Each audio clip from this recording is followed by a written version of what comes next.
Guys ఇవాళ around 15,600 rupees loss book చేసినాను. And మెయిన్గా లాస్ బుక్ ఎందుకు అయింది అంటే వాళ్ళ కొంచెం ఎక్స్పైరీ కాబట్టి క్వాంటిటీ ఇంక్రీజ్ చేసుకుంటున్నా.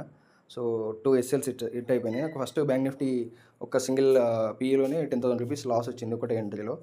అండ్ దాని తర్వాత కొంచెం ఒక 3,000 రికవర్ చేసిన. అండ్ సీలో లాస్ వచ్చింది, నిఫ్టీలోకి ఎంట్రీ తీసుకున్న, అది కూడా లాస్ వచ్చింది. సో ఎంట్రీస్ ఎక్కడ తీసుకున్నా చూపిస్తాను మీకు.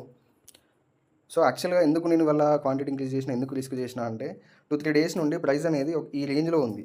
సో ఇవాళ ఆ రేంజ్ని బ్రేక్ చేసి ప్రీవియస్ డేలోకి ప్రైస్ అనేది రీటెస్ట్ అయింది.